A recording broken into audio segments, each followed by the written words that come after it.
Sepertinya Prof. Gayus ingin memberikan pertanyaan, boleh ke Pak Hudi atau ke Pak Boy.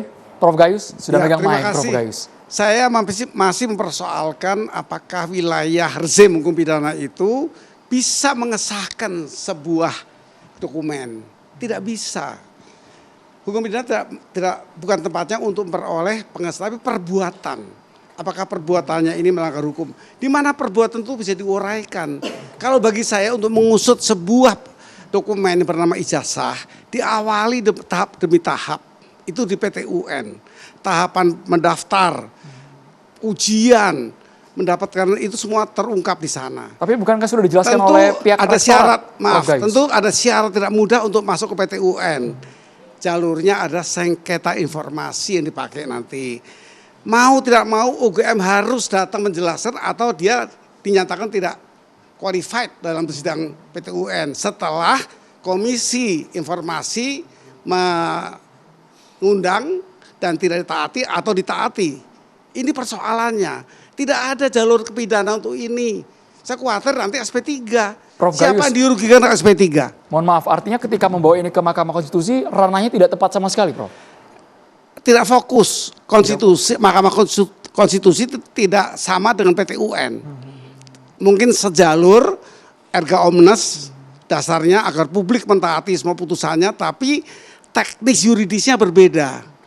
Yang PT UN itu lebih kepada bisa menyatakan perihal apa-apa dari awal secara prosedural. MK beda, MK punya wilayah tentang hukum, dia court of law, dia court dari undang-undang. Nah ini lebih kepada teknis, makanya dia bawa MA, sementara MK berdiri sendiri secara independen. Maksud saya dalam kasus ini tidak tepat pakai jalur pidana. Nanti akan P19 dan seterusnya. Pada ujungnya SP3. Kalau SP3 siapa yang bertanggung jawab terhadap kebenaran yang hakiki? Terhadap proses ketika dia masuk mendaftar si mahasiswa. Ketika terbit ujian-ujian dan sebagainya. Apakah sarjana muda atau sarjana lengkap. Itu semua ada di persidangan prosedural. Itu maksud saya. Memang tidak mudah. Tentu apakah UGM bersedia datang? Mungkin bisa tidak. Tetapi kalau sengketa informasi sudah dilakukan, mau tidak mau, kalau dia tidak datang maka ada putusan untuk menyikapi itu. Jadi akan terungkap dari awal pendaftaran mahasiswa dan seterusnya. Dan siapa yang melanggar itu dibawa ke pidana. Jadi harus bertahap di berbagai pengadilan menurut pandangan saya. Terima kasih sudut pandangan dari Prof. Gayus. Kita boleh ke Pak Hudi dulu. Pak Hudi, mengomentari apakah memang sudah tepat pasal-pasal ini diuji materi di MK lagi? Ya, jadi kalau menurut saya pasal-pasal yang diuji di MK, kalau saya malah berpendapat agak berbeda tuh. Pasal-pasal yang diuji di MK itu sebaiknya dihapus saja tuh. Agar tidak terjadi lagi presiden tuh. Ada rakyat yang dipenjara hanya gara-gara mengkritik ya terhadap pemerintah. Seperti itu. Ya, oleh karena itu saya hanya berpikir begini. Kita seyogyanya tuh kalau jadi penguasa ya. Rakyat jangan kayak dianggap musuh. Ya. Kita sebagai penguasa itu seyogyanya kita tuh sebagai bapak anak-anak ya tanda kutip tuh. Jadi pasal-pasal itu ya memang jelas membelenggu tuh aktivis-aktivis untuk mengkritisi pemerintah kan. Nah ini yang menurut saya tidak cocok pasal itu diterbitkan lagi. Oleh karena itu saya lebih sepakat pasal itu dihapuskan saja. Penguasa itu kan dipilih oleh rakyat. Ya, mereka awalnya juga memohon-mohon kepada rakyat untuk dipilih. Setelah dipilih menjadi seperti raja kecil tuh. Yang mengesampingkan kepentingan rakyat. Bahkan regulasi juga kebanyakan dibuat tidak pro rakyat. Regulasi sifatnya elitis, hanya orang-orang elit aja. Nah karena itu kan ini seakan-akan penguasa itu lupa diri tuh. Dulu memohon-mohon kepada rakyat untuk dipilih, tetapi kenyataannya mereka seperti raja-raja kecil. Oleh karena itu, karena undang-undang itu produk politik ya, saya tidak sepakat ada pasal-pasal yang dapat mengkriminalisasi rakyat tuh. Yang batasannya juga tidak jelas, yang orang bilang sebut itu pasal karet. Oleh karena itu ya saya berharap ya di dalam Mahkamah Konstitusi ini, tapi nggak tahu tuh ada nggak di petitumnya tuh untuk dihapus tuh pasal itu tuh. Ya, saya lebih condong pasal itu dihapus saja. Anda melihat apakah pihak Roy sudah masuk ke fase kriminalisasi? Iya, dikriminalisasi? Kalau menurut saya dengan dilaporkan itu kan niat mengkriminalisasi nih. Seperti itu, dengan niat membuat laporan aja, apalagi pasal-pasal yang ancamannya sampai 12 tahun itu kan. Tinggi juga. Jadi menurut saya agak tanda kutip nih, kok sifatnya kejam sekali gitu kan. Padahal Roy Suryo CS itu hanya orang-orang yang melakukan penelitian. Ya, menelitikan, dan hasil penelitiannya adalah bahwa menurut mereka ijazah itu tidak sesuai dengan keadaan yang sebenarnya. Saya dosen nih. Ya, saya dosen. Kadang-kadang kita lihat nih, mungkin adik-adik mahasiswa, ada orang yang jarang kuliah, tapi tahu-tahu punya ijazah. Betul nggak tuh? Betul kan? Ada yang rajin, tapi nilainya kalah sama yang jarang kuliah. Malah jarang kuliah nilainya lebih tinggi. Ini betulnya cuma sisi kiri, sisi kanan enggak ya? Dan punya ijazah. Ini kan yang menurut saya agak menyeramkan tuh. Jadi ijazah itu asli atau tidak sebetulnya? Kalau jarang kuliah, tiba-tiba ijazah itu ada. Secara prosedur akademik kan tidak dilalui itu. Tapi kenyataannya itu ada. Ya kan? Banyak oknum-oknum lah yang agak bermain di situ. Sehingga tahu-tahu yang jarang kuliah bisa punya ijazah. Nah, hal-hal yang seperti inilah yang menurut saya, ya, terlepas nih kalau ijazah tadi misalnya ada yang dibuat, ada yang tadi dipalsukan menurut Bang Sangaji itu, ya, pasal 263 ayat itu. Dan ada juga yang seperti itu, secara akademis tidak lolos prosedur tuh, tapi tahu-tahu punya ijazah. Nah, kita tidak tahu nih beliau itu seperti apa. Tapi menurut saya gini lah, saya berharap ke depan tuh Indonesia kalau jadi seorang penguasa tuh otaknya harus besar, hatinya juga harus besar tuh. Ya, terimalah dikritikin, terimalah dihujat. Memang di dalam negara demokrasi seperti itu. Negara ini milik rakyat, negara demokrasi ini milik rakyat. Mereka dipilih sama rakyat sehingga sepertinya hilang martabat tuh kalau dipilih sama rakyat. Mereka harus bekerja untuk rakyat. Seperti itu. Sehingga menurut saya tidak pantas nih kalau penguasa undang-undang sebagai produk politik dibuat untuk memenjarakan nih. Menurut saya tidak cocok. Yang jelas apalagi kita ini dulu dijajah Belanda, sudah lama dijajah oleh Belanda. Ya, undang-undang itu baru berubah sekarang. Sudah berapa tahun itu? Ya, undang-undang itu baru berubah. Dan itu pun masih bersifat feodal tuh, masih ada niat memenjarakan, masih mengadopsi undang-undang kolonial yang budayanya budaya barat berbeda dengan Indonesia yang budaya timur. Bang Boy harus mengomentari. Jadi 6 pasal yang diajukan bukan hanya diuji, tapi sekalian aja dihapuskan. Kalau kata Bang gitu loh. Bang Boy sepakat akan hal itu. Begitu. Terima kasih. Ya, terima kasih Bang. Menurut saya ini Abang berlebihan sekali ngomongnya, karena Abang apalagi seorang dosen seharusnya berikan pencerahan lebih baik. Karena kalau Anda mengatakan bahwa itu dihapus, waduh itu gila-gilaan terjadi di mana-mana Bang. Artinya setiap orang ngomong seenaknya aja. Tidak ada yang bisa mengatur lagi. Nah ini berbahaya kalau begini caranya. Jadi mereka ini ya Roy RRT ini yang menamakan peneliti. Ini peneliti dari mana mereka ini ya? Jadi gini Pak, setelah barang ini mereka hina-hina, penghina, fitnah 3-4 bulan baru mereka mengatakan mereka meneliti. Ini kan sudah nggak benar lagi menurut saya. Apalagi ini barang itu asli. Saya sudah lihat barang asli kok. Ketika gelar perkara ada sama-sama Bang Gofur juga. Bang Boy lihat langsung Bang ya? Saya kelas pertama saya. Oke. Barang itu asli. Saya lihat tuh memang asli semuanya asli. Ada yang itu stempel tuh.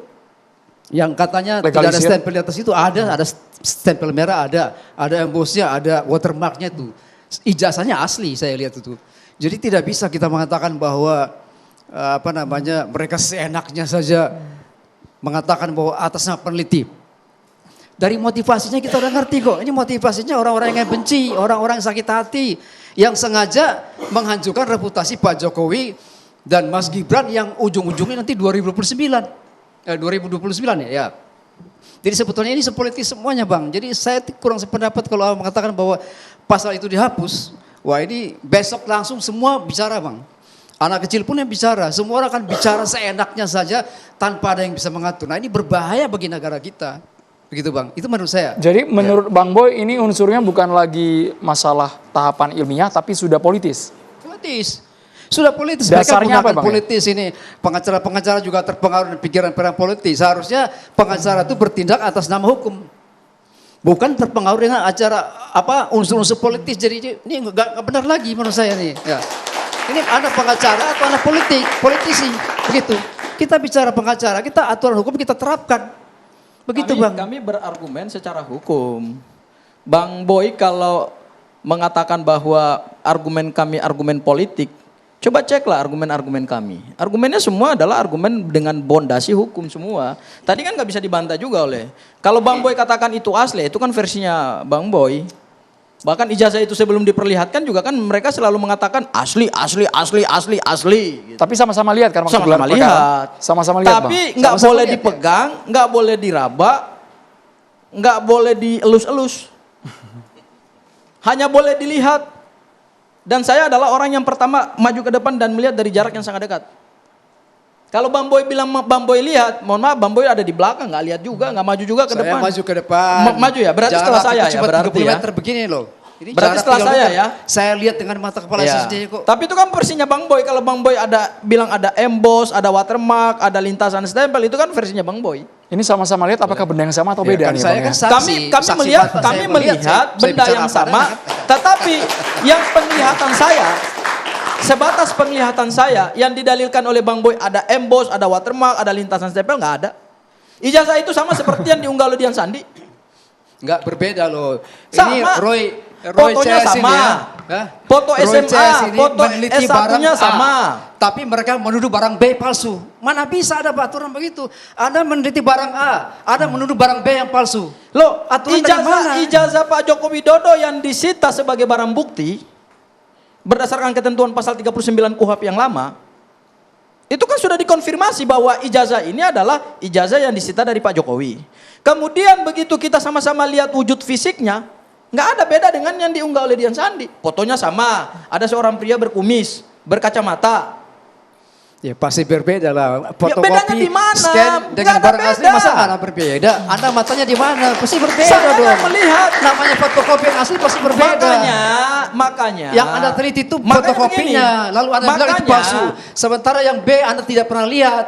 Bagaimana Makanya, bisa mengatakan itu palsu? kalau Anda baca P19 dari jaksa, sebagaimana yang disampaikan oleh Kabid Humas Polda Metro Jaya, ada 3 petunjuk yang diberikan oleh jaksa peneliti berkas perkara.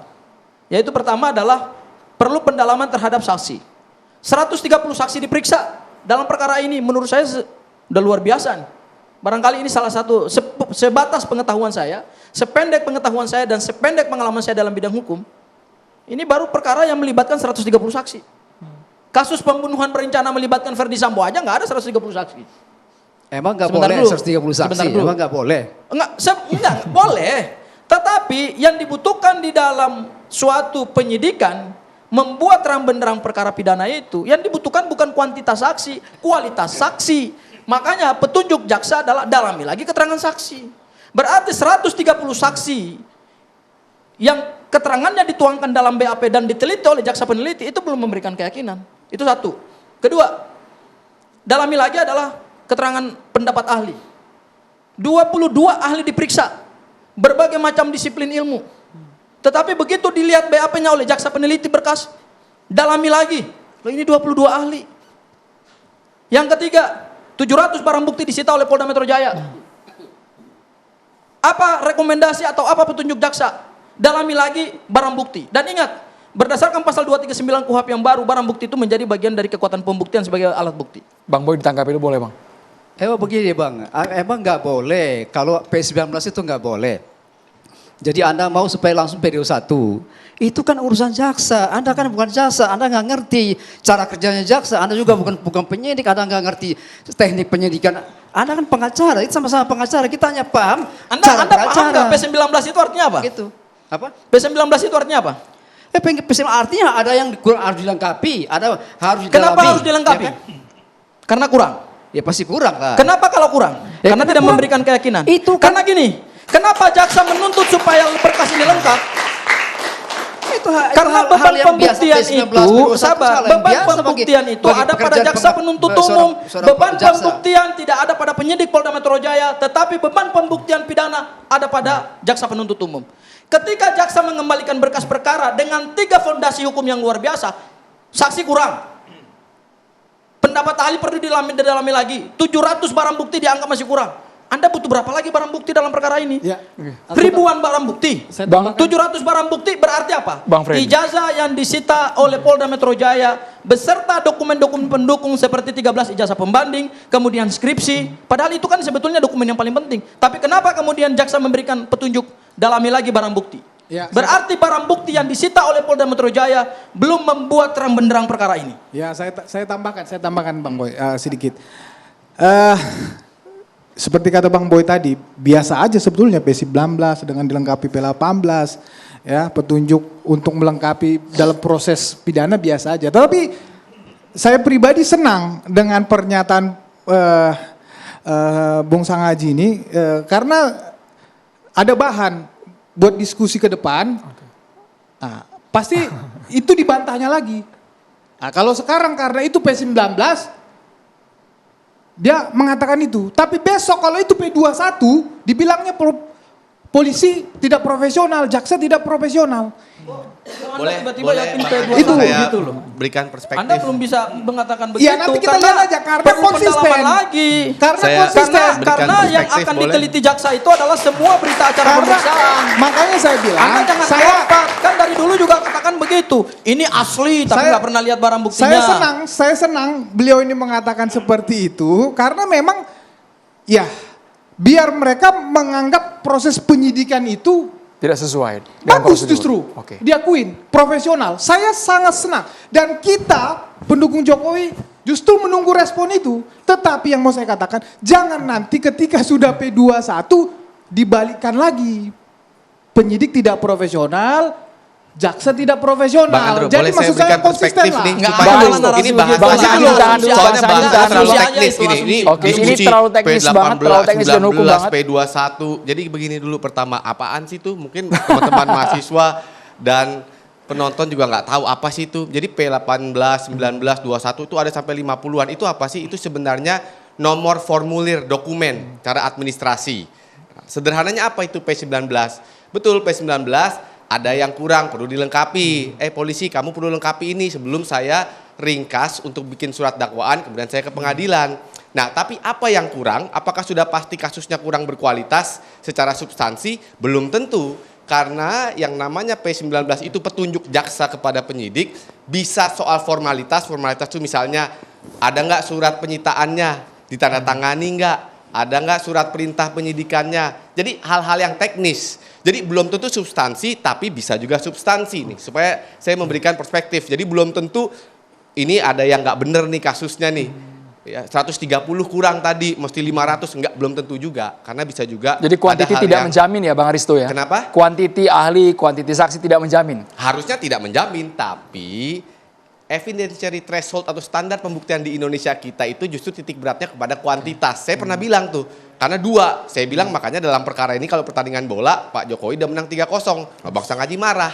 Nah, kenapa saya gunakan argumentasi itu? Karena titik berat threshold atau standar pembuktian di Indonesia itu ada angkanya 2. Nggak ada di negara lainnya angkanya 2, mestinya kualitas, tapi Indonesia masih menganut kuantitas. 2 itu magic number-nya. Oke, itu yang pertama. Itu untuk memberikan perspektif ya. Yang kedua, ya, tadi saya mau komentar tentang menghapus pasal pencemaran nama baik ya. Tadi saya garis bawahi menghapus pencemaran nama baik dan kata adat ketimuran. Wah, saya tertarik tuh.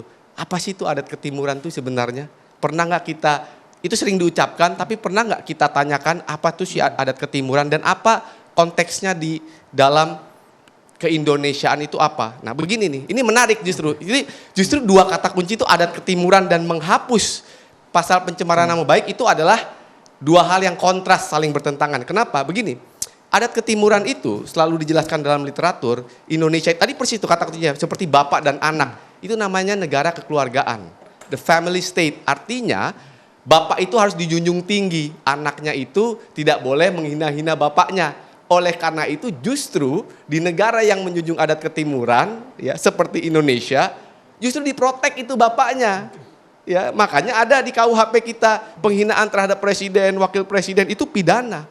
Itu refleksi ideologi dari adat ketimuran yang namanya family state atau negara kekeluargaan. Lebih spesifik lagi namanya negara integralistik. oleh Profesor Supomo dulu pada waktu BPUPKI mengatakan itu. Itu yang pertama. Jadi rasanya tidak pas kalau pasal pencemaran Nggak nama baik pas, dihapuskan justru kalau di mau Indonesia. dihapus kita harus ke barat-baratan kayak Amerika. Sesaat Kalau lagi kami harus kebarat-baratan- kembali di catatan demokrasi. Siap. Ditahan dulu Bang Aristo ya. Ditahan dulu Bang, kita harus jeda dulu.